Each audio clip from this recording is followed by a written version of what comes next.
Bueno, cuando quieran, arrancamos. Bueno, ahora sí, si les parece, empezamos. ¿Cómo les va? Buenas tardes a todos y a todas. Bueno, es un gusto dar inicio a este curso. Eh, este curso, bueno, tiene que ver con un tema que estamos abordando desde el gobierno de la provincia y que suscita mucho interés, no solo en quienes integramos el gobierno, sino también representar una serie de demandas que tenemos a través de las distintas carteras que representamos. La verdad que cuando pensamos en este curso que hacemos con el Ministerio de Mujeres, el Ministerio de Salud, la idea era tratar bueno, de llegar a trabajadores y trabajadoras de las distintas agencias del Estado con miras a no solo fortalecer esos puestos de trabajo y los recursos, herramientas, poder conceptualizar con cada uno y cada una de ellas algunas de las temáticas que tienen que ver con apuestas online hoy en día y el consumo problemático en torno a ellas, sino además hay un objetivo que gira en torno a lograr estandarizar, homogenizar la respuesta que desde los distintos lugares del Estado damos frente a demandas de estas características. Es un tema que, por lo menos en lo que tiene que ver con el Ministerio de Justicia, nosotros lo enmarcamos en un programa que desde la pandemia esta parte venimos desarrollando, ligado a distintas conflictividades que se generan en entornos digitales, que se llama Cuidarnos en Red, que en su momento atendió estafas virtuales, que fue un fenómeno muy creciente, que atacó directamente a poblaciones muy vulnerables. Luego incorporamos violencias de género también a través de Internet. Después abordamos la temática del grooming y desde hace un tiempo esta parte venimos trabajando de manera muy intensa en lo que tiene que ver con consumos problemáticos de apuestas online, desde las distintas perspectivas, ya sea desde una perspectiva más de salud mental, bueno, hoy vamos a tener en esta primera clase, vamos a tener la posibilidad de escuchar a Ariel Parajón, una persona que de esto sabe mucho y lo transmite de una manera que además también es muy interesante para escuchar. Hay toda una lectura ligada a masculinidades y apuestas online que también nos va a interesar abordar a lo largo del curso. Y naturalmente hay una parte que nos toca a nosotros que está más ligada a todo el entramado jurídico de prohibiciones, permisiones y naturalmente persecución, prevención y persecución de algunas formas criminales que hay en torno a apuestas digitales que nos interesa transmitir.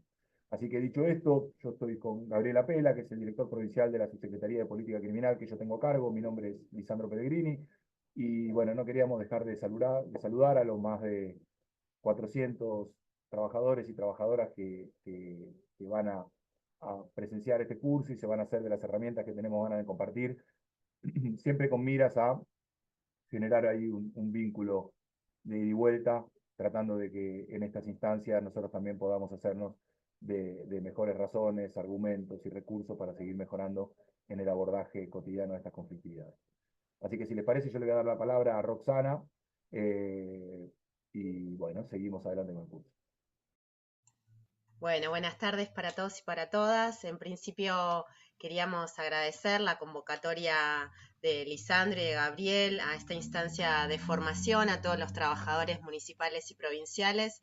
Yo estoy coordinando el programa de prevención y atención en ludopatía de la Subsecretaría de Salud Mental con Julieta Calmens, quien es la subsecretaria de Salud Mental de la provincia. Ella por cuestiones de agenda no pudo estar, pero en este contexto, pero sí realizó un video para poder saludar a todos y todas y también contarles brevemente las herramientas que estamos desarrollando desde la subsecretaría. Para nosotros, la manera de abordar las apuestas en línea en adolescentes y en adultos también es de esta manera, una manera interministerial y por supuesto con una perspectiva de derechos humanos.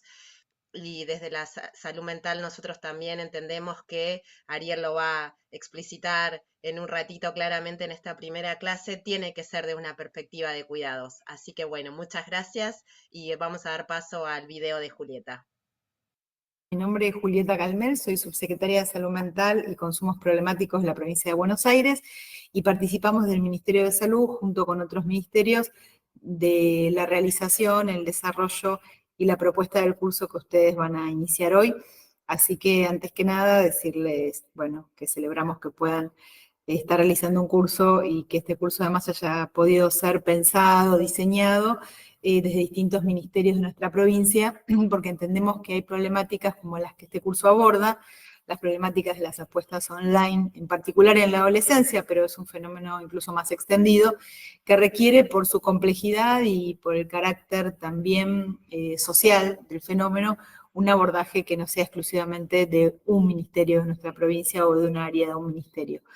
Eso supone, bueno, también un descentramiento estrictamente de los campos que cada uno de nosotros desarrolla, en la medida también en que pensamos que el curso esté centralmente destinado a trabajadores estatales. Eso también, bueno, implica pensar en el curso destinado a la formación de agentes del Estado, es decir, trabajadores y trabajadoras que en el cotidiano de sus tareas representan las políticas públicas en el accionar de todos los temas y en particular de este. Por eso, antes que nada, además del saludo y además de estas características particulares de la conformación de este curso, contarles que la provincia de Buenos Aires, a pedido de nuestro gobernador, hace ya un tiempo anunció el desarrollo de una política interministerial, de un plan integral de abordaje de los consumos problemáticos que compromete a muchos ministerios y que podríamos pensar este curso como parte de esa política más amplia que ya se viene desarrollando a través de distintas propuestas formativas, pero que también tiene otros componentes de intervención más de corte comunitario, la realización de charlas en las comunidades, la realización de un dispositivo un poco más novedoso que son los foros, donde participan jóvenes, donde participan escuelas, donde participan clubes, donde participan incluso otras organizaciones significativas para los distintos distritos, y que tienen el sentido de poder trabajar la problemática de las apuestas online en un marco más general, que es el uso de tecnologías y las maneras en las que las tecnologías atraviesan la vida contemporánea y construyendo condiciones para que en todo caso la situación de la permanencia de los jóvenes en los entornos digitales ya sea una condición de partida para esto otro que nosotros vamos a estudiar y trabajar en este curso, que es el tema de las apuestas, ¿no? También entendiendo que las apuestas online no resultan de algo abstracto o totalmente descontextuado de las condiciones argentinas, incluso de las condiciones económicas en las que está nuestro pueblo, y que también en contextos a veces adversos, donde se vuelve difícil imaginar un futuro, vivir un presente, también la permanencia en entornos digitales también puede tener un sentido que lo explique la situación social que vivimos también y no solamente algo del campo de la salud mental, de la psicopatología, etc. Por eso estos foros tienen el sentido también de performar espacios de debate para que este tema pueda ser también pensado por las comunidades, además de las responsabilidades propias de los estados y de los ministerios. Junto con las charlas, con los talleres, con los foros, cada ministerio también asumió una parte del desarrollo de su política, en el caso del Ministerio de Salud, una fuerte componente que hace a la formación de profesionales de la salud, y también en el reforzamiento de centros que la provincia tiene, más de 10 centros vinculados al abordaje de la problemática del juego, que históricamente se ocupaban del juego físico, del problema del juego físico, sobre todo los casinos, los bingos, y que ahora están incorporando el tema del juego online. También el Ministerio, la Dirección General de Escuelas, tomó una decisión más bien ordenadora de inhibición de conectividad con plataformas legales y las ilegales que se van teniendo conocimiento en las escuelas bonaerenses, y próximamente del 4 al 8 de noviembre se va a implementar una encuesta provincial a todos los estudiantes secundarios en un estudio más en profundidad de cómo está sucediendo la problemática del juego y de otras cuestiones que nos interesan poder analizar, así que de acá a un tiempo vamos a tener información. Esto surge de un primer relevamiento que hicimos en el marco de un programa que se llama La Salud Mental es entre todos y todas, un programa del Ministerio de Salud, de nuestra subsecretaría, en escuelas secundarias junto con la Dirección de Escuelas, donde ahí un relevamiento nos indicó, por un lado, esta alta permanencia de los chicos en los celulares, en las pantallas, más o menos la mitad de los chicos lleva como mínimo 5 horas y un 22%, 8 horas diarias de uso de dispositivos electrónicos, lo cual, bueno, indica esto que decíamos, que la problemática del juego online se da en un entorno de digitalización, también y de permanencia de los jóvenes y los niños incluso en dispositivos y en entornos digitales.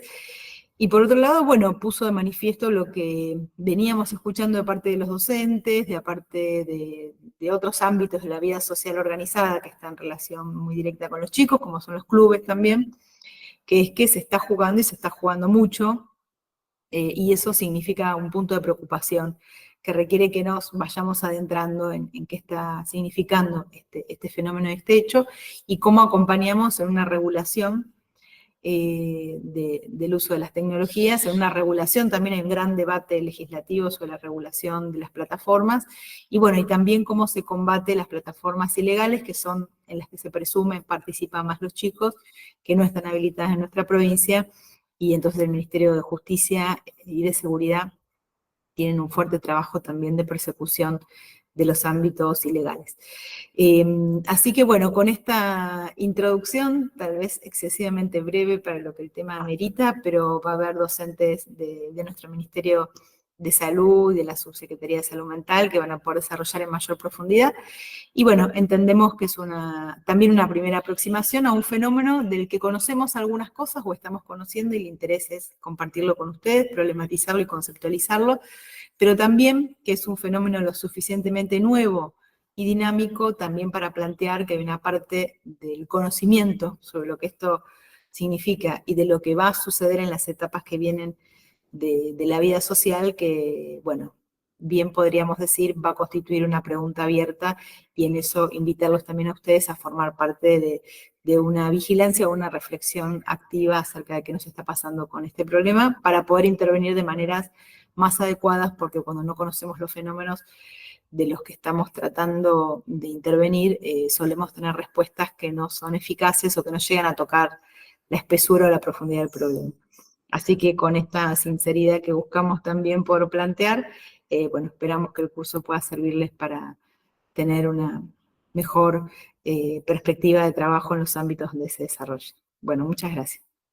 ¿Puedo decir algo que me olvidé de decir? Sí, También sí. quiero dejar un saludo de Lucía Porto, subsecretaria del Ministerio de Mujeres, que es organizadora no solo de este curso, sino de la política que llevamos adelante vinculada a este tema. Así que hoy se le ha complicado porque tiene un tema de agenda laboral. Entonces, antes de que empezara, quería dejar su saludo para todos y para todas. Disculpas, ahora sí. Perfecto, Licho. Bueno, un poco queríamos contarles quién va a ser el equipo de tutores y tutoras que van a estar acompañándolos en cada una de las 6 aulas que hemos habilitado para esta edición. En el aula 1 va a estar Yamil Burgos, quien trabaja en el Ministerio de Salud. En el aula 2, Diego Salerno, también compañero del Ministerio de Salud. En el aula 3, Julia Moretti, del Ministerio de Mujeres y Diversidad. En el aula 4, Nicolás Pontacuarto, que ahí lo vemos conectado. En el aula 5, Nitza Jaer, del Ministerio de Justicia. Y en el aula 6, Juliana Marosi, también del Ministerio de Justicia. Por ahí, como para dar un marco general, ustedes dentro del aula van a encontrar en la sección introducción todo el esquema de cursada y toda la lógica, pero sí contar que son 5 encuentros semanales y que siempre los vamos a estar encontrando los días miércoles a las 2 de la tarde en este canal. Vamos a ir mandando semana a semana los enlaces a cada una de las aulas. Bueno, y ahora sí vamos a empezar con la clase expositiva a cargo de Ariel Parajón.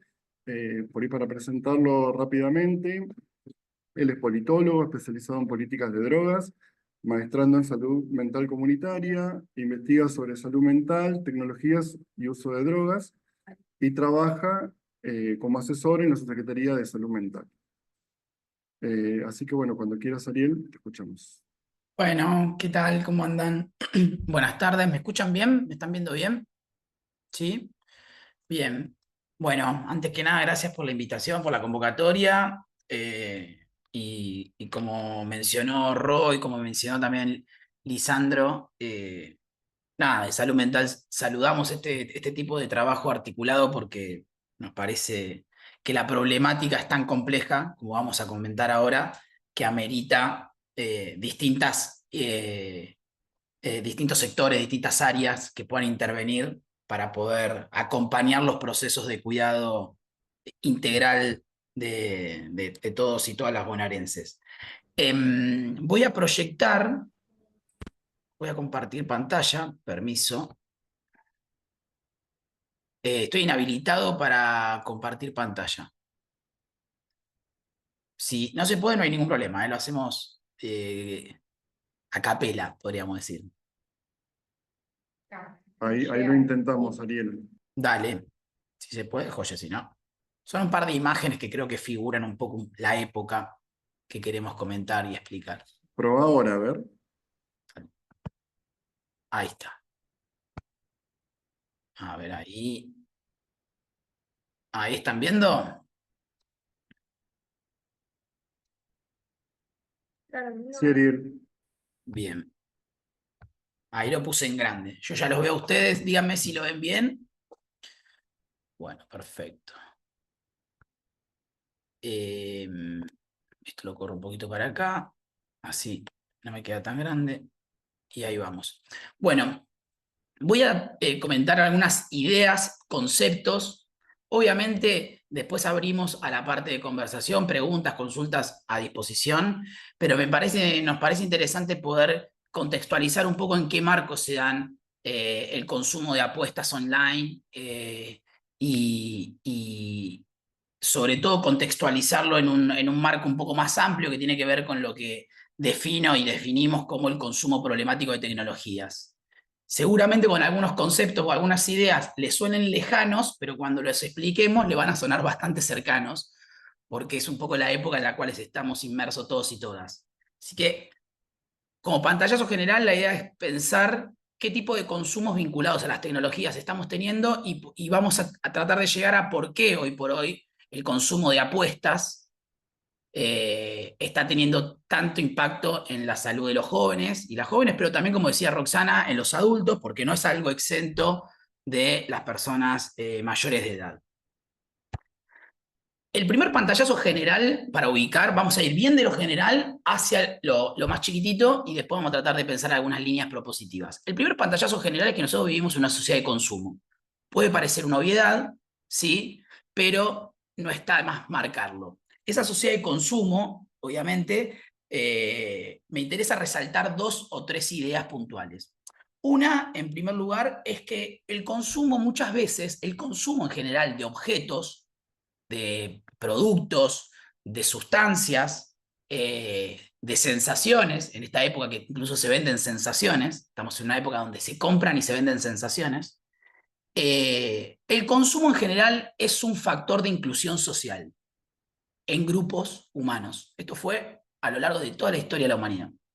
Y sobre todo en el desarrollo de lo que es la sociedad de consumo de los últimos 3 siglos, podemos encontrar cómo consumir algo permite también cierta dinámica de lo que yo denomino un lubricante social, ¿no? Hay gente que se junta a comer, hay gente que se junta a brindar, de hecho hay una bebida muy famosa alcohólica que se llama el sabor del encuentro, o que en su bajada tiene la explicación del sabor del encuentro. Y los consumos de tecnologías y los consumos de apuestas en particular, cuando uno indaga o le pregunta a los pibes y a las pibas el porqué de estar apostando, algunos explican para sentirme parte, para ser parte de lo que está sucediendo en el aula de una escuela o lo que está sucediendo en el grupo de amigos y amigas del club de fútbol y demás, ¿no? Como en su momento los pibes se juntaban a tomar una bebida, a comer algo, una picada y ver un partido, esa instancia de consumo era también un lubricante social. Hoy se le agrega, por ejemplo, las apuestas deportivas como dinámica de ese lubricante social. Entonces, me parece como reforzar estas 2 ideas, como el consumo, que a veces estamos como embotados, saturados de tanta promoción del consumir, también tenemos que entender que consumir permite cierta manera de integrar grupos humanos. De hecho, y ya lo voy vinculando con algunas cuestiones que tienen que ver con el consumo problemático de tecnologías y demás, hoy por hoy se les está otorgando a personas menores de edad, ¿sí?, de infancias y adolescencias tempranas, 10 años por ejemplo, un celular. El padre o la madre le da un celular a su hijo o a su hija a los 10 años, porque si no, mi hijo se queda fuera del grupo de amigas o de amigos, ¿no? Lo digo entre comillas como citando textualmente algunas frases de algunos padres cuando explican por qué le otorgan un teléfono smartphone, celular, a su hijo o a su hija. Entonces, la idea de factor de inclusión y la idea de lubricante social están en la historia del consumo en las poblaciones en general. Esta imagen que yo les traje hoy, así medio provocativa, tiene que ver con una etapa actual de la sociedad de consumo que está entre paréntesis ahí, que yo interpreto como una sociedad de consumo desbocada. Desbocada en el sentido de que no hay corte. Cuando algo está desbocado es algo que no tiene control, ¿sí?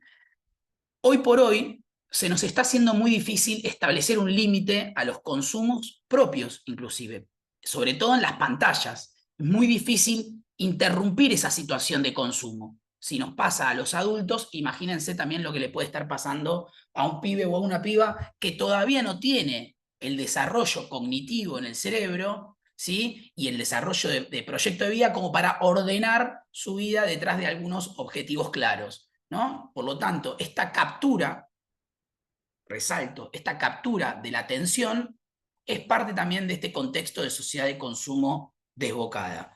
Por eso, esta idea de no corte o de dificultad de establecer un límite tiene una explicación mucho más sistémica o mucho más propia de la época, que tiene que ver con la fase actual del sistema capitalista en el cual estamos hoy por hoy, que algunos intelectuales denominan como capitalismo de plataformas. Está pasando la filmina, ¿no? Estamos en la filmina de capitalismo de plataformas. ¿La están viendo? Joya.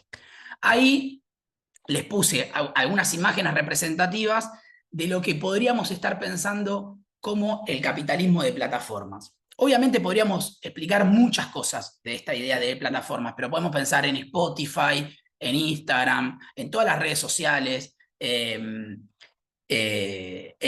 Google, en Microsoft y demás, como plataformas, como espacios específicos donde nosotros como individuos operamos, nos vinculamos, transaccionamos bienes, compramos y vendemos como Mercado Libre, y también obviamente encontramos una dimensión del entretenimiento y del ocio. Desde hace 2 décadas estamos viviendo en esta fase actual del capitalismo. El capitalismo cambió. ¿Sí? Ya no es más el modelo industrial clásico de que el obrero iba al trabajo, volvía y demás, sino que ese modelo entró en crisis. Podríamos mencionar 2 o 3 crisis como muy simbólicas para entender este momento, que tienen que ver con la crisis del estado de bienestar en la década del 70, donde se empezó a digitalizar las primeras variables financieras, económicas, una segunda crisis en lo que fue fines de los 90, con la crisis del neoliberalismo, y en el caso de las plataformas, las famosas .com, las primeras empresas tecnológicas que empezaron a operar en el mercado, en ese momento, en principio de los 2000, entran en crisis, entran en quiebra, pero la infraestructura tecnológica quedó en pie, las páginas quedaron, no funcionaban, pero quedaron. De ahí salió Yahoo, Wallsynectic, y podríamos nombrar muchas otras empresas tecnológicas de esa primera época. Una tercera crisis, muy rápido estoy yendo, una tercera crisis sería la crisis del 2008, que fue la famosa crisis de la subprime, la famosa crisis del boom inmobiliario, etcétera, que generó que muchas empresas económicas giren directamente todas sus ganancias y emprendimientos al plano digital virtual, y pusieron mucho dinero en el desarrollo de plataformas para operar en el campo digital. Así llegamos al capitalismo de plataformas. El capitalismo de plataformas tiene una característica puntual que a mí me interesa resaltar y que mucha gente no lo sabe, y que me parece que para poder entender cómo funcionamos hoy por hoy y qué maneras de cuidarnos podemos tener, primero tenemos que saber cómo funcionan los aparatos que estamos usando. En ese sentido, las plataformas con las que operamos todos nosotros, WhatsApp, Instagram, Zoom, que estamos haciendo en este mismo momento, Meet y demás, tienen una característica particular, que es la materia prima de la cual hoy por hoy se desarrolla gran parte del capitalismo, que tiene que ver con los datos. Lisandro al comienzo explicaba lo del grooming, explicaba lo de la seguridad digital y cómo el Ministerio de Justicia está trabajando para mejorar esos abordajes, porque hoy por hoy a los estados, lamentablemente, se les está dificultando mucho intervenir en el campo digital, ¿sí?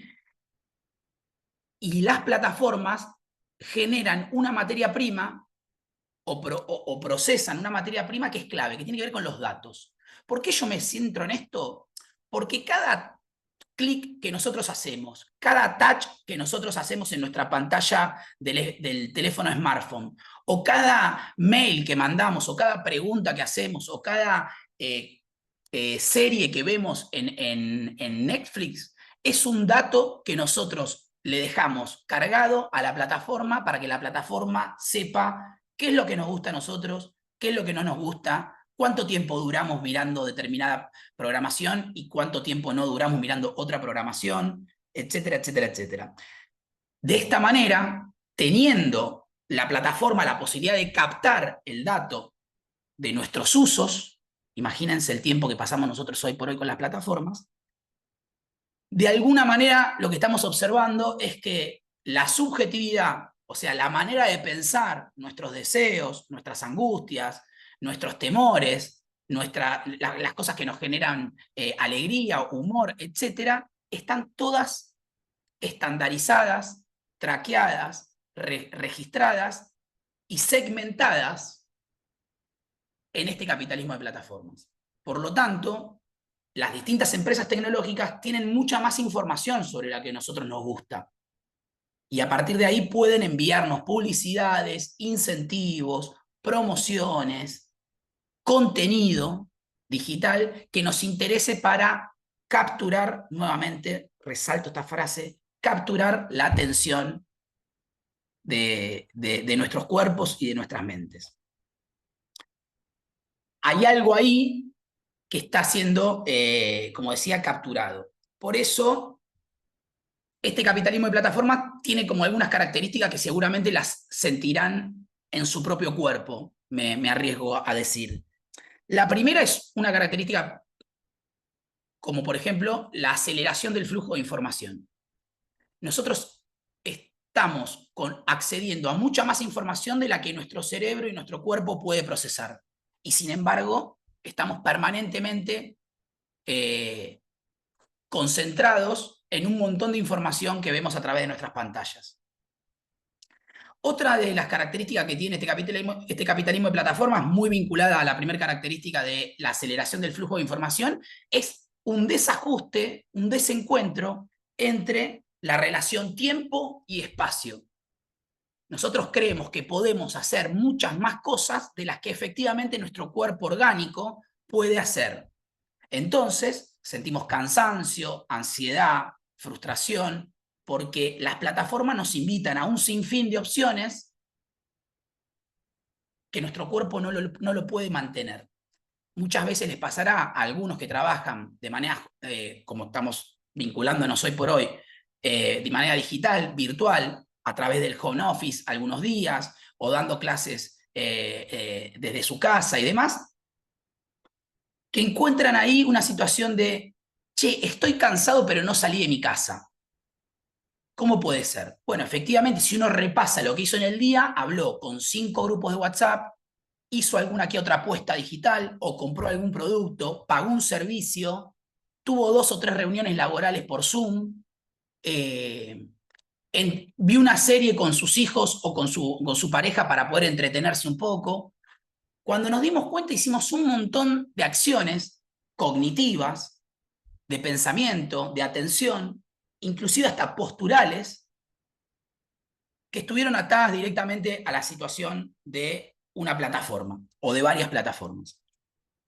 Acá entra algo puntual que tiene mucho que ver con las apuestas online, que tiene que ver con el proceso que genera el capitalismo de plataforma de lo que algunos intelectuales denominan la gamificación del ocio o la monetización del tiempo de ocio, ¿sí?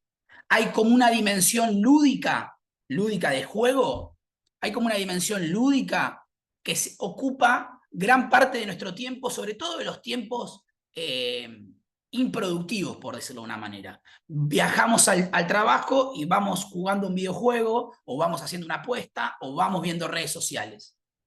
Esa gamificación del ocio tiene que ver con que tampoco dejamos ningún espacio libre para el descanso o para el momento reflexivo o para el descanso visual o para el descanso mental o para la posibilidad de que emerja algo del orden de lo creativo. Entonces, tenemos acciones permanentemente repetitivas vinculadas a este tipo de plataformas.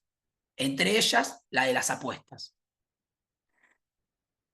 Ahí generan determinados síntomas o determinados signos de esta época que podríamos remarcar. Individualismo, tener dinero para pertenecer, algo muy asociado a las apuestas digitales hoy por hoy. Tanto los videojuegos como las apuestas son, entre comillas, entretenimientos, entre muchísimas comillas, que demandan dinero para participar, o demandan dinero para mejorar o para aumentar el caudal de diversión o de participación en esas plataformas. Hay como una hiperconexión, dirían algunos analistas de esta época. Hay como una dualidad entre el espacio material y el espacio digital. ¿Sí? ¿Vamos bien hasta acá? ¿Se entiende? ¿Me están escuchando bien? ¿Sí? Bien, perfecto. Otra de las características que les traje para analizar es la subjetividad de época. La subjetividad de época tiene que ver con la manera de entendernos en una época determinada, con la manera de entendernos a nosotros mismos y de entender a nuestros iguales en comunidad. ¿Sí? Bueno, hoy por hoy, como venimos explicando con el capitalismo de plataformas, estamos atravesando lo que algunos intelectuales denominan como comunidades atravesadas por el mundo digital muy fragmentadas. ¿Sí? Hay un intelectual que a mí me interesa bastante que denomina ese concepto que yo les puse ahí en el recuadro, además de la subjetividad de época, que es la idea de un enjambre virtual. Estamos enjambrados, estamos enredados uno arriba del otro, pero de manera digital. ¿Sí? Esto se ve en gran parte en los medios de transporte, cuando todos están mirando sus teléfonos, cuando todos están o apostando o jugando al Candy Crush o jugando al Roblox o haciendo una apuesta o mirando una red social. Hay algo del ensimismamiento de esta época que genera cansancio, genera agotamiento, genera ansiedad y también genera la dificultad de encontrar otra manera de entretenimiento, de dispersión que no sea a través de estas plataformas. Esos modos de interacción que estamos llevando como seres sociales hoy por hoy, al Estado históricamente se le dificultó intervenir, ya sea por acción o por omisión, al Estado se le dificultó intervenir. Pero bueno, como decía, ahí podemos encontrar ansiedad, precarización de la vida, angustia, como algunas de las marcas de época, donde los jóvenes no están exentos de esa situación.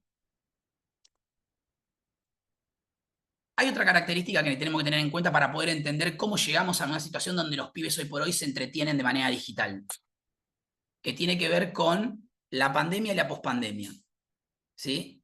La pandemia y la pospandemia mostró, como ningún proceso social contemporáneo, una fragilidad y una vulnerabilidad a la hora de vincularnos y de cuidarnos que a muchas personas les hizo estallar la ilusión de futuro.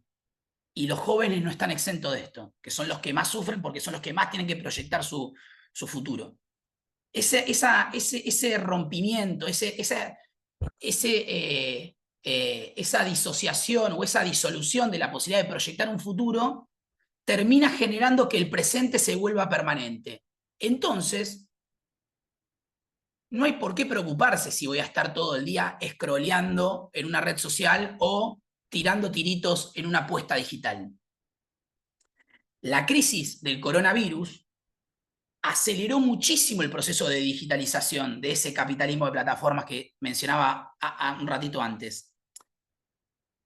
Y la pandemia forzó una migración de muchas conductas o muchas acciones de la vida humana al campo de lo digital, al campo de las plataformas. Y acá hay algo que quiero mencionar, me parece importante. El Estado, los estados a nivel global, nacional, provincial y municipal, en ese contexto de pandemia, legitimaron y avalaron el proceso de digitalización. ¿Sí? Esa digitalización de la vida cotidiana, que hoy por hoy estamos conversando, entre ellos se ubica, o entre ellas, entre esas actividades, se ubica la parte del ocio y la parte del entretenimiento. ¿Y por qué resalto esto del Estado? Porque en ese momento, cuando estaba la pandemia y salir a la calle era un riesgo de contagio, la idea de estar cuidado para las infancias y para las adolescencias era estar en la pieza jugando a un videojuego o hablando con un amigo, una amiga a través de una pantalla o apostando en alguna plataforma de apuestas. Había una dinámica de entretenimiento, entre comillas, cuidada, que el Estado y las familias avalamos y que hoy por hoy estamos poniendo bastante en cuestión sobre el impacto que está teniendo en las infancias y en las adolescencias las apuestas, los videojuegos, el uso de redes de manera compulsiva y demás. Otra de las características que tiene la pospandemia y que tiene que ver con esta emergencia de las apuestas online, tiene que ver con la crisis económica y la precariedad de la vida. Y no solamente con la crisis económica y la precariedad de la vida, sino que también, además de la crisis económica que estamos atravesando, porque déjenme decirles algo, cuando nosotros le preguntamos a los pibes y a las pibas en las escuelas por qué apuestan, muchos pibes y pibas avisan o aclaran, o responden, mejor dicho, que apuestan porque en casa no hay guita, porque es una manera de ingreso fácil de dinero, es una manera de ingreso rápido de dinero. Para los que tenemos más de 30 años, nos acordaremos en la época de los 90, cuando entró en crisis el neoliberalismo y aparecieron las casas financieras de efectivo sí, pago, dinero fácil y demás, como maneras de facilitarle, sobre todo a los sectores populares, que no estaban financiados, que no estaban bancarizados, que no estaban en blanco, esas casas de financiamiento a tasas bastante altas le permitieron a muchas familias, a muchas personas, atravesar la crisis, obviamente endeudándose. Bueno, hoy por hoy, con las apuestas está pasando algo de eso. Los pibes están empezando a endeudar. Hay algunos pibes y pibas que cuando cuentan por qué juegan, cuentan que tienen el aval de los padres y de las madres que apuestan en su casa como una manera de acceso al dinero fácil, eso quiero decir. Entonces, la dimensión económica de la crisis económica no la podemos perder de vista a la hora de analizar por qué los pibes hoy por hoy están apostando. Obviamente que también hay explicaciones del orden de lo comercial y de la reivindicación, como digo ahí, del Dios dinero, esa idea de que en este momento tener dinero es una salvación en sí mismo, ¿sí? Es un fin en sí mismo, porque este modelo de negocios de las apuestas está muy vinculado al modelo de negocios de las redes sociales y al modelo de negocios que promueven en las redes sociales distintos influencers, referentes, divulgadores de una lógica de acumulación de dinero, donde los pibes están muy expuestos a esa información. Entonces, además de la situación de precariedad económica que estamos atravesando, donde urge la necesidad de tener dinero fácil, dinero rápido, y las apuestas en un primer momento te lo dan. De hecho, las apuestas funcionan, por eso tienen mucho vínculo con el campo de los consumos de sustancias, funcionan entregándote dinero en préstamo o dinero bonificado para la primera apuesta. Hay ahí un enganche que se apoya sobre una realidad concreta que es, hay una crisis económica galopante. Por eso las apuestas pegan muy fuerte en los sectores populares. No es solamente en los sectores populares, porque hay pibes de estratos medios y de estratos altos que también están involucrados en situaciones de apuesta y demás. Y déjenme decirle algo, otro dato característico de las apuestas tiene que ver con que el 80% de las apuestas, por lo menos en la provincia de Buenos Aires, se hacen en plataformas clandestinas. ¿Y cómo funcionan esas plataformas clandestinas?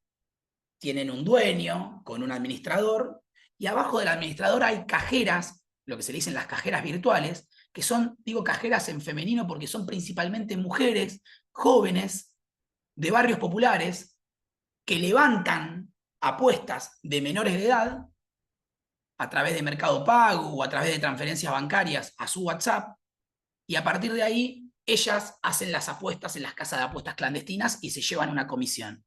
También son mujeres precarizadas, producto de la feminización de la pobreza, que frente a la urgencia de tener dinero, encuentran una, entre comillas, salida laboral en este campo de las apuestas. ¿Estamos bien? ¿Se escucha bien? Santi, ¿estamos bien?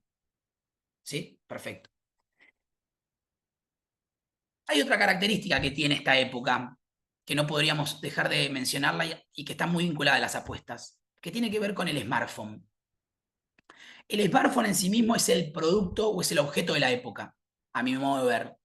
Como en algún momento fue el telar en la época de la Revolución Industrial y en algún momento fue la computadora en la época de que apareció Internet, bueno, yo creo que hoy por hoy el smartphone es el objeto principal a nivel global, el que más representa esta época.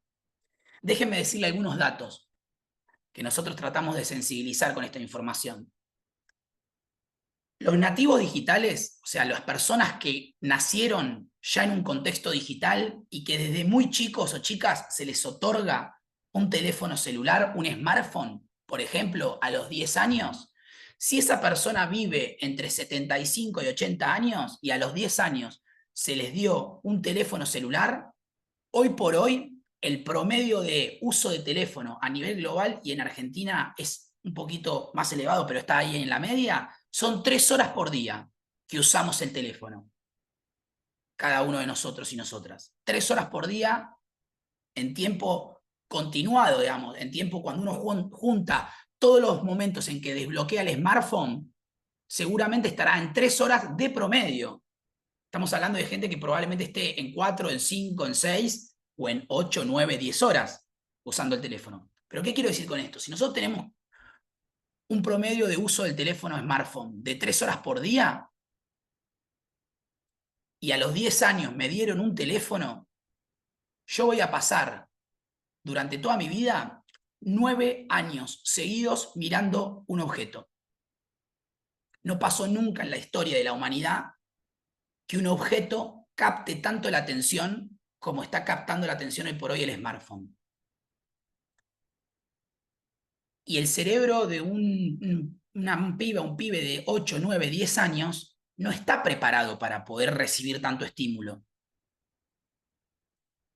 Otro dato importante es que el smartphone se transformó en una extensión de nuestro cuerpo. De hecho, estadísticamente, no dejamos el teléfono a más de 3 metros de nosotros. Seguramente, si alguien sale a la calle sin el teléfono, vuelve a la casa para agarrar el teléfono y volver a salir. O se va a dormir con el despertador, se va a dormir con el teléfono y se le despierta con el despertador del teléfono. A algunos les llegan notificaciones en el medio de la noche, a otros no. Pero mayormente el teléfono se volvió una extensión de nuestro cuerpo. Es más, algunos intelectuales denominan al smartphone el nuevo farmacón digital. El nuevo farmacón digital. Lo cuento así porque tiene una explicación directa con el uso problemático de sustancias, el consumo problemático de sustancias. Farmacón es el origen griego de la palabra fármaco. Los fármacos la palabra fármaco viene del origen de la palabra farmacón. ¿Y por qué? La palabra farmacón en la antigua Grecia se usaba tanto para usar como remedio como para usar como veneno. ¿Qué quiero decir con esto? Que las personas podían usar esa misma sustancia, ese mismo fármaco, para hacer la vida o para hacer la muerte, para curar o para envenenar a alguien. ¿De qué dependía que algo cure o que algo envenene? De la dosis. De la dosis. ¿Qué quiero decir con esto? Que el smartphone en sí mismo no es un problema. El tema tiene que ver con la dosis que estamos manejando hoy por hoy de estos dispositivos.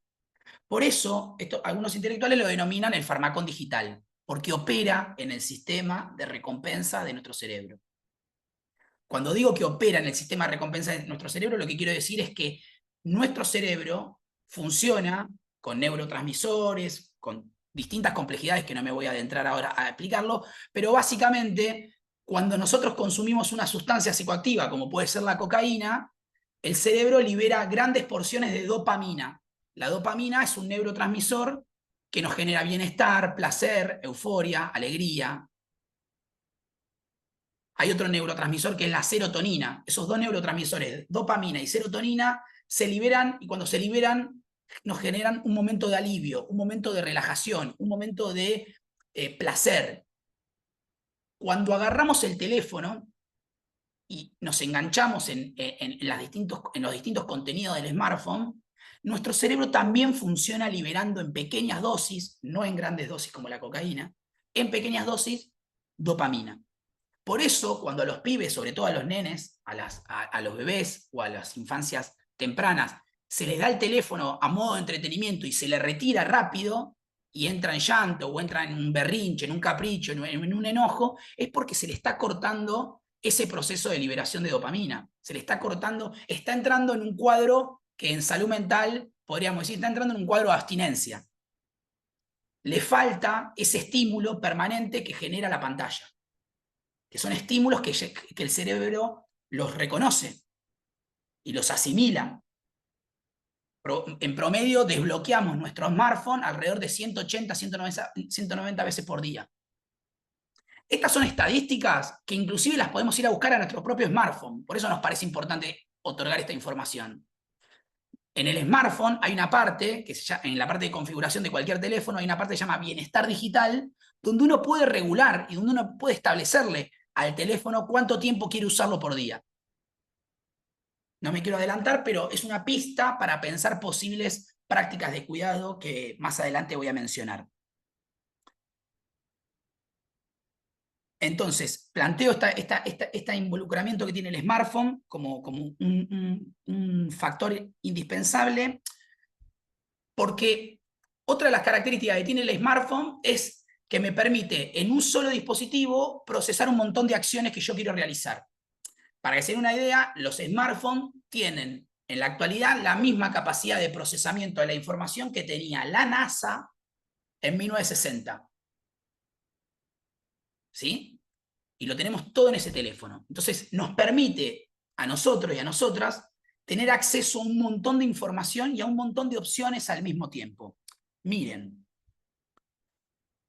en la década del 90, voy a hacer una nota al pie, pero voy a volver. En la década del 90, que también aumentó la ludopatía clásica aumentó a fines de la década del 90, en contexto de crisis, siempre aumentan las prácticas de consumo de sustancias o las prácticas de consumo de apuestas para poder ganar dinero. No es casual que en contexto de crisis la gente vaya a buscar maneras de acceder a dinero fácil. En los 90, a fines de los 90, a principios de los 2000, en Argentina se sancionó una ley que obligó a los casinos y a los bingos a retirar los cajeros automáticos de adentro de los establecimientos. ¿Por qué? Porque los cajeros generaban mayores riesgos para un jugador compulsivo a que se queme todos los ahorros o todo el dinero que tenía en el cajero automático. Entonces hubo una ley que obligó a que los bingos y casinos retiren los cajeros automáticos y hoy por hoy uno va a un bingo, va a un casino y no puede encontrar un lugar donde pueda extraer dinero. Tiene que salir y hacer más de 100 metros, no puede estar en 100 metros a la redonda. Bueno, eso es la ley para bingos y casinos físicos, materiales. Lamentablemente, déjenme decir que hoy por hoy, con el smartphone y con las plataformas, por eso me parecía importante traer todos estos elementos, nosotros tenemos el casino y la billetera en el mismo dispositivo, acá, como estoy mostrando. Estamos a un touch de pedir un préstamo en Mercado Pago. De hecho, es lo que ocurre. ¿Sí? Estamos a un touch de apostar mucho más de lo que podemos. Y es algo que cuando yo les mencionaba la idea de la sociedad de consumo desbocada, les mencionaba esta idea de que no hay límite, que no hay corte. A una persona con un consumo problemático de juego clásico, de bingo, de casino, incluso cuando se quemaba todo el dinero en el casino y tenía que salir y viajar hasta un lugar para ir a pedir un préstamo, tenía un tiempo de reflexión, tenía un tiempo de corte donde decía, che, estoy yendo a buscar más dinero para volver a jugar al casino. Había un momento ahí para parar la pelota. Bueno, hoy por hoy los pibes y las pibas, principalmente, pero los adultos también, no tienen ese momento de corte o de interrupción para reflexionar que están entrando en una situación de consumo problemático o de compulsividad respecto a la ludopatía o a las apuestas online. Por eso es tan compleja la época.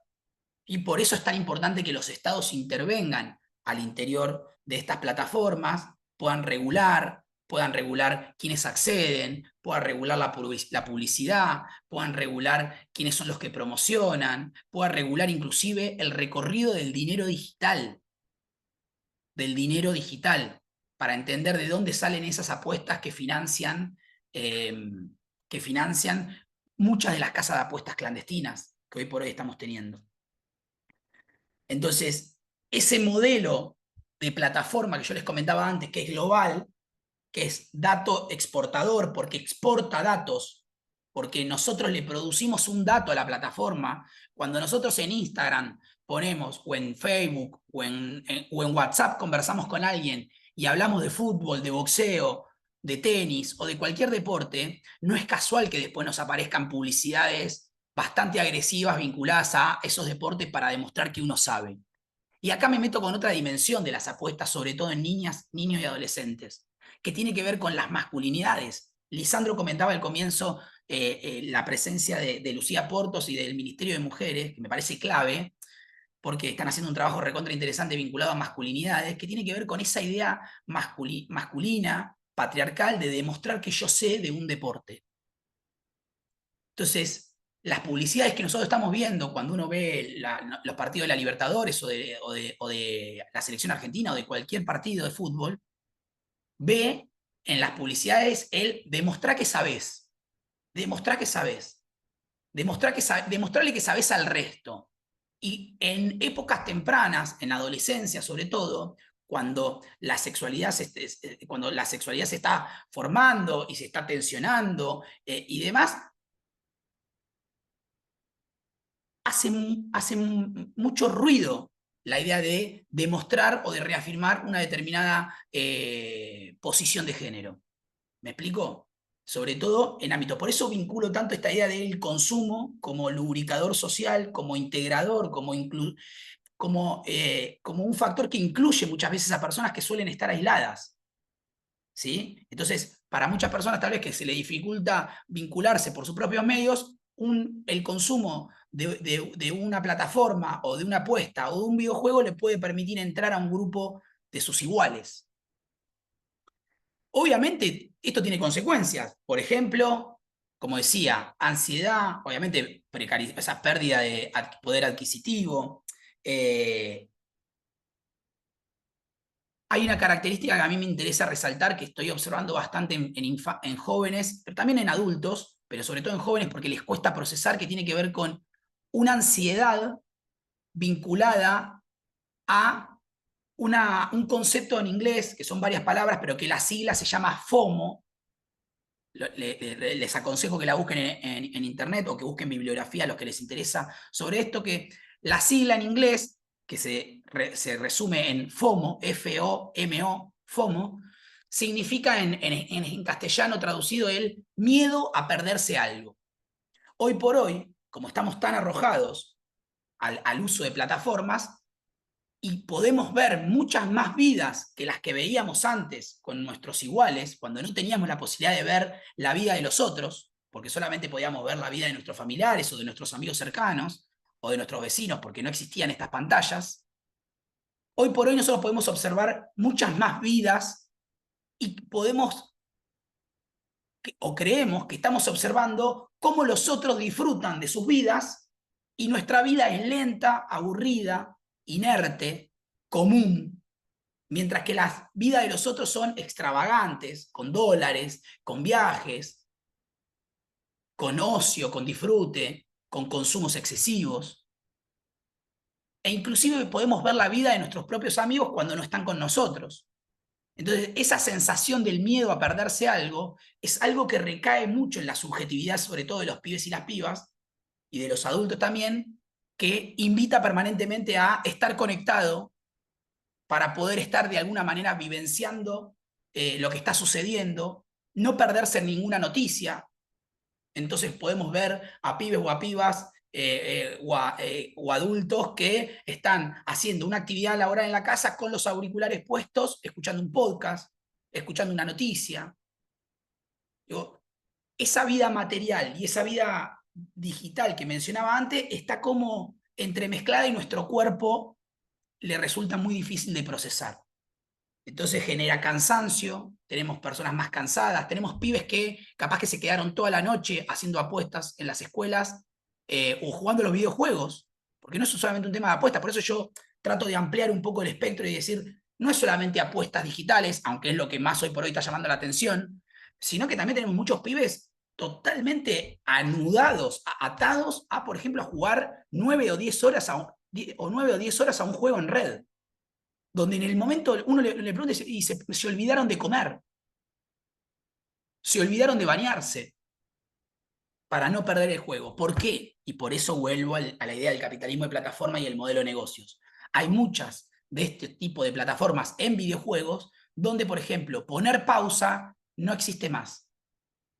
Hay nuevos videojuegos para computadoras o para smartphone donde no se puede poner pausa, donde uno inicia un juego y tiene que terminarlo, o si no, pierde las vidas, ¿no? Cómo de alguna manera también esas plataformas van generando y van construyendo una subjetividad, una manera simbólica de operar y de movernos en la vida en sociedad, en la vida en comunidad.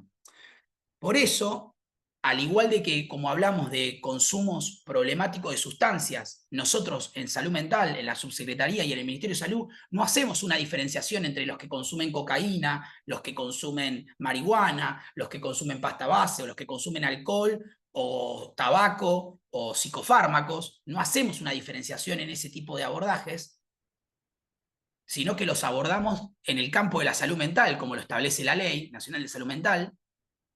Los consumos problemáticos de tecnologías también deben abordarse desde el campo de la salud mental.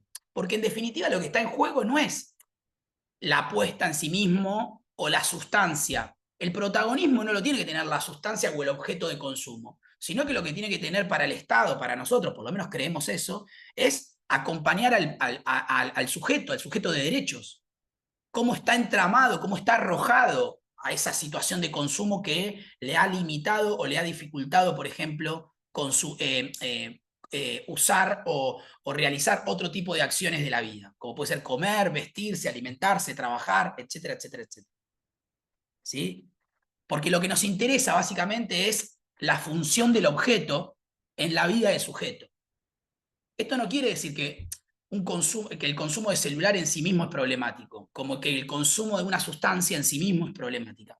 Nosotros también diferenciamos tipos de consumo. Hay consumos experimentales, consumos regulares, consumos ocasionales, y hay consumos que son dependientes. Esos son los que tenemos que poder acompañar con mayor urgencia porque son los consumos que se tornan problemáticos. Pero no es que todo consumo en sí mismo es problemático. Hay algunos consumos que no son problemáticos. El tema es poder entender que estas apuestas se dan en un contexto donde ese sujeto es un sujeto vulnerable, porque es menor de edad, porque las plataformas le captan los datos, porque los estados hoy por hoy no están regulando o no están protegiendo, por ejemplo, los datos de las personas. Entonces, ahí tenemos ciertas situaciones que hacen a ese sujeto mucho más vulnerable que otros contextos de consumo. Para cerrar, les dejo algunas ideas, porque si no sería todo un bajón, que hay posibilidades de acompañar esto. Y a nosotros nos interesa también pensar la dimensión positiva de esta problemática, que tiene que ver con la posibilidad de imaginar o de construir un bienestar digital y apoyarse en la pedagogía del cuidado. Hay algo concreto que tenemos como época y como personas individuales que solemos machacar mucho más sobre nuestros malestares que sobre la parte que nos genera bienestar. ¿sí? Esto es algo que pasa a nivel individual, pero también que pasa a nivel colectivo. Nos cuesta todavía encontrar o narrar de manera colectiva lo que nos genera bienestar, ¿no? En ese sentido, yo creo que, por ejemplo, la dimensión del placer es algo que en salud mental hay que prestarle atención porque nos puede dar pistas sobre las maneras de cuidarse las personas. ¿Qué es lo que le genera o le generaba placer a esa persona que hoy por hoy llegó a un dispositivo de salud pidiendo ayuda por un consumo problemático? No, bueno, a mí me gustaba jugar al fútbol, pero después dejé porque me metí en esto y ahora no puedo, y ahora estoy todo el día apostando o estoy todo el día consumiendo tal sustancia. Bueno, empecemos a recuperar algo del orden del placer porque eso nos puede dar pistas y escuchar, y acá resalto la idea de la escucha activa, porque eso nos puede dar pistas para poder acompañar a esa persona en ese momento que la está pasando mal. Por eso me gusta apoyarme y nos gusta apoyarnos en la pedagogía del cuidado. La pedagogía del cuidado es como un paradigma o un enfoque, está muy tomado desde el campo educativo, desde las escuelas, porque tiene que ver con escuchar al otro de una manera activa. Y para escuchar al otro de una manera activa necesitamos tiempo. ¿Qué quiero decir con esto? Que el cuidado de una persona, el cuidado de un otro, demanda tiempo nuestro. Un tiempo que hoy por hoy, en esta época, con las plataformas, con la captura de la atención que mencionaba antes, estas tecnologías nos han quitado. Entonces, tenemos menos tiempo y necesitamos cuidar más. Entonces estamos sobrepasados de trabajo, el trabajo se nos volvió algo permanente y líquido, líquido en el sentido de que es algo continuo. Entonces, estamos conectados o conversando con un compañero de trabajo o resolviendo algo del trabajo, capaz que con el teléfono en nuestras casas, y en el medio capaz que, bueno, vemos una serie. Se volvió todo mucho más hibridado, mucho más enredado. Y en ese contexto está nuestro cuerpo, nuestra cabeza, nuestra mente, nuestra manera de opinar, nuestra subjetividad. Por eso me parece que tenemos que volver a repensar desde el Estado, por eso me parece importantísimo este tipo de encuentros y demás, cómo intervenimos en el campo de lo digital, cómo se puede construir un bienestar digital. Bueno, en primer lugar, informando cómo funciona un teléfono y cómo se puede tener un consumo cuidado de nuestro teléfono. En segundo lugar, desarrollando acciones que permitan a las personas que consumen este tipo de plataformas a informarse sobre los riesgos que generan este tipo de plataformas. Por ejemplo, la privación de los datos, el manejo de las imágenes, ¿sí? La circulación de la información. Y después hay una dimensión que también hay que repensar. Tenemos que entender que hay algo del orden de lo comunitario que cambió. Históricamente las personas se socializaron o se vinculaban socialmente en tres ámbitos, por fuera del ámbito de la familia, que es como el primer ámbito primigénico, por decirlo de una manera, que tiene que ver con la escuela, el trabajo y la comunidad. La escuela y el trabajo están cambiando, pero si hay algo que cambió de manera muy fuerte es la manera en cómo nos estamos vinculando en lo comunitario, el club de fútbol, la calle, el barrio, la sociedad de fomento, los espacios de socialización cambiaron. Ahora estamos mucho más individualizados en nuestras pantallas que encontrándonos con nuestros iguales. Bueno, el Estado va a tener que poder hacer algo, los Estados van a tener que poder pensar cómo intervenir en ese campo digital.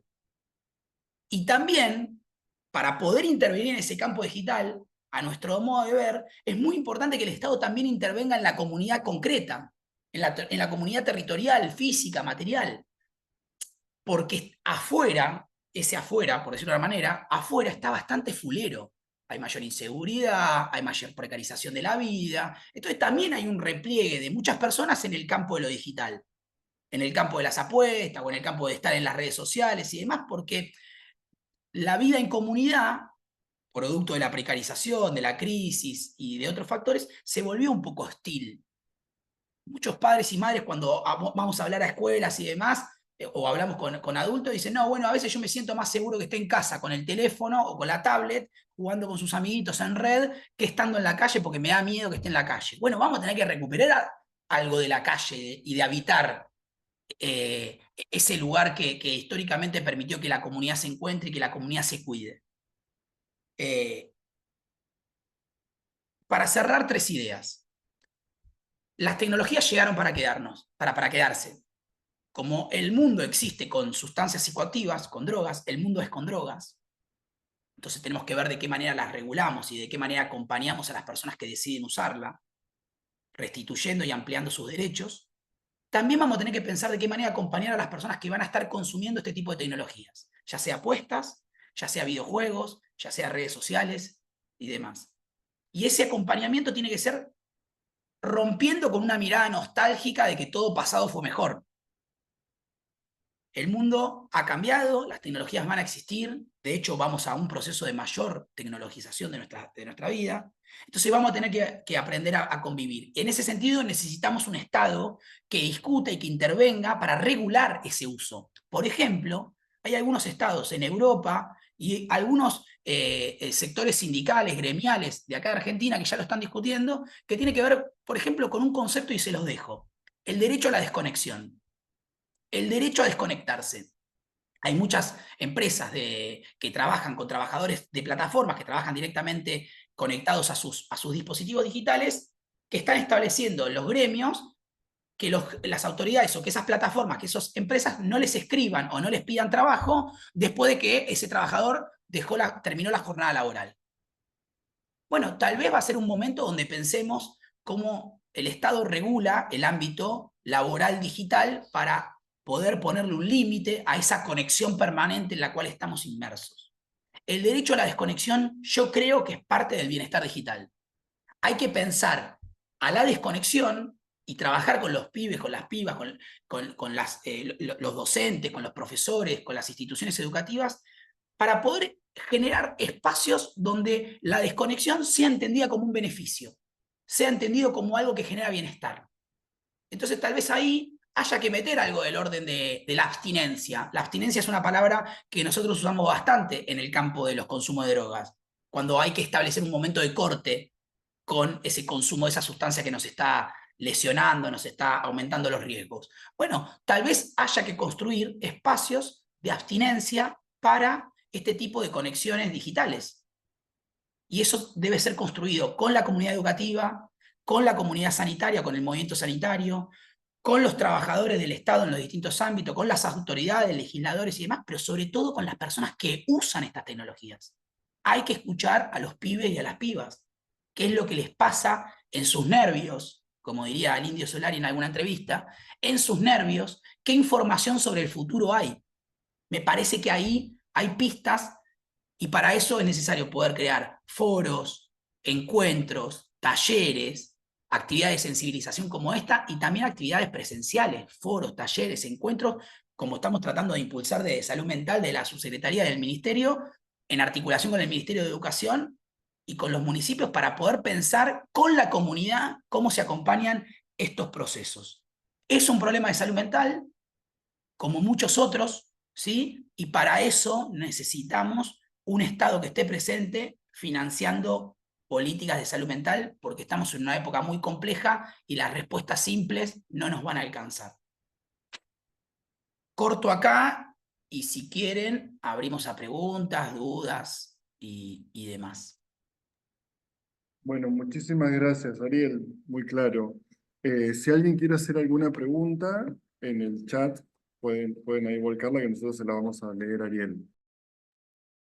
Bueno, Ariel, llegaron algunos comentarios y consultas. Leo varios al hilo y vos decidís por ahí cuál te parece pertinente. Ana María dice, la violencia que se está viviendo en lo cotidiano escolar puede ser consecuencia de la abstinencia que se quiere implementar en el aula con la normativa de no usar el móvil. Agustina dice, Ariel, habías comentado que desde el celular se puede programar la cantidad de tiempo de uso. Me parece una herramienta que está buena para establecer el límite. ¿Podrás retomarlo? Mariana dice, pensar su uso también en adolescencias que transitan los espacios de responsabilidad penal juvenil. Noelia, si los adultos no gestionamos bien la tecnología, ¿cómo transmitimos a los adolescentes el buen uso? Tenemos que estar presentes los adultos. Bueno, y ahí sí un poco el intercambio entre Noelia y Mariana. ¿Por si querés retomar Bien, alguno de a estos ver, aspectos? retomo uno, dos o tres ahí de los cuatro que mencionaste. Con respecto a lo del celular y dónde está la parte de bienestar digital, tienen que ir a la parte de configuración mayormente, o se llama bienestar digital o salud digital, o en la parte de configuración de sus teléfonos, y pueden ahí establecer el tiempo de uso y demás, y conocer, por ejemplo, cuáles son las plataformas que más usan. Eso es voy a dar, no sé si un consejo o una sugerencia, me gusta más dar sugerencias, no consejos. Pero eso está muy bueno para trabajar con los pibes y las pibas, que tiene que ver con, bueno, entre todos empezamos a construir qué estamos consumiendo y cuánto tiempo estamos consumiendo. Les cuento no una estadística, pero sí un análisis que viene del campo de los consumos de drogas, que también es un tema que yo investigo y que está muy vinculado a esto. Cuando uno registra las prácticas de consumo, está comprobado que aumentan los niveles de autocuidado. ¿Sí? Entonces, tomar conciencia de lo que uno está consumiendo es como un primer paso para poder dimensionar el nivel de involucramiento que tiene con tal objeto que esté consumiendo. En este caso, sea un celular o sea una sustancia, lo que sea. Entonces, poder trabajar con adultos y con jóvenes sobre el uso del smartphone y qué plataformas están usando, puede ser un buen indicio para empezar a conversar sobre el tema. Me acordé del primer comentario, que tiene que ver con la abstinencia en el aula y la violencia que se está viviendo. Tal vez lo que hay que pensar ahí, no me acuerdo el nombre de la compañera que hizo esa pregunta, pero me parece re interesante, habría que indagar si la imposición de la abstinencia por parte de las autoridades escolares fue discutida, consensuada, debatida con los pibes y las pibas. Ahí hay algo que nosotros nos tenemos que poder acomodar y construir con ellos y con ellas esta nueva manera de vincularnos. Lo que quiero decir es que para poder construir un bienestar digital o para poder construir un equilibrio digital en esta época, nosotros tenemos que construir nuevos acuerdos. Vamos a tener que construir nuevos acuerdos. No podemos imponer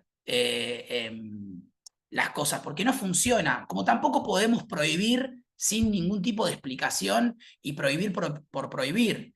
Quienes venimos del campo de las políticas de drogas sabemos que prohibir no es la solución. Y de hecho, en el campo de las apuestas digitales pasa lo mismo. Emergen opciones ilegales. Lo que el Estado no regula, siempre hay un mercado ilegal que lo regula y que lo impulsa.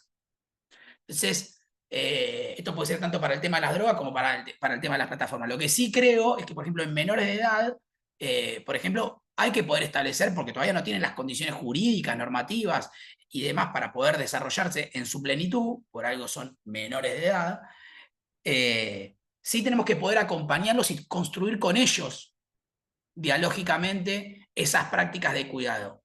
Que ellos tomen también conciencia del impacto en la salud que les está generando esto, del tiempo que les está capturando. Bueno, eso va a tener que ser trabajado. Por eso pondría ahí el signo de pregunta si esa abstinencia o esa situación de violencia que se generó cuando los obligan a guardar el teléfono o a no usar el teléfono en el aula, fue conversada, fue dialogada con los jóvenes, porque también creo que con ellos se puede dialogar y se pueden llegar a acuerdos. Se pueden llegar a acuerdos totalmente. Y además va a ser más productivo. Se van a aferrar mucho más a esa decisión, porque va a haber sido consensuada. Eso por un lado. Por el lado de la información digital en el teléfono, hay algunos teléfonos que dicen salud digital, otros que dicen bienestar digital, otros que capaz que tienen otro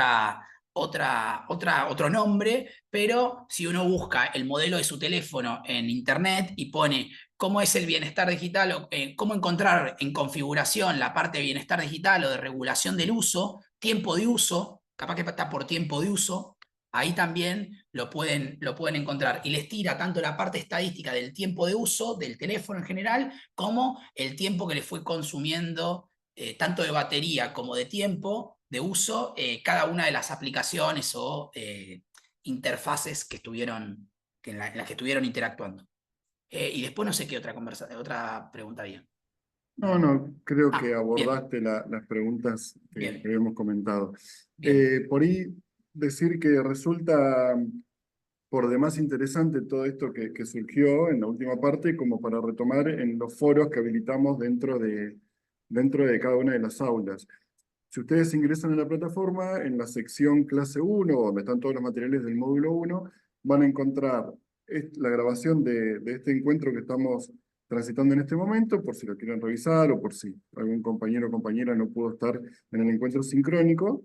Y también un foro donde vamos a presentarnos, donde nos gustaría saber en qué organismo trabajan y en qué ciudad de la provincia están ustedes ubicados. Y también sería interesante si se puede dar algún intercambio en torno a lo que surgió durante el encuentro. Ariel también sugirió una serie de bibliografía de referencia que ustedes van a encontrar dentro de la sección clase 1, así que sería bueno también ir trabajando en esa bibliografía. Y por último, ni bien cortemos ahora con la comunicación, vamos a habilitar un cuestionario. Son 5 preguntas sencillas también que nos dejó Ariel, como para, de alguna manera, que ustedes puedan responder y cumplir con los requisitos que exige la clase. Nosotros estuvimos enviando desde la plataforma y desde una casilla externa a todos ustedes el enlace con el usuario y la clave y para enseñarles un poco cómo entrar a la plataforma. Ahí estuvimos viendo en el chat que hubo algunos problemas, que hubo gente que por ahí no puede entrar. En general lo podemos resolver cuando nos escriben, nos damos cuenta porque hubo algún error de tipeo o algo. Así que por favor, cualquier consulta, ahí dejamos en el chat, escriben a cuidarnosenred@gmail.com, que estamos ahí respondiendo cada una de las dudas. Y por ahí sí queríamos también adelantar algo de lo que vamos a trabajar la semana que viene. La clase 2 se llama Masculinidad y Apuestas Online, y va a ser el miércoles que viene, 6 de noviembre, a las 14 horas.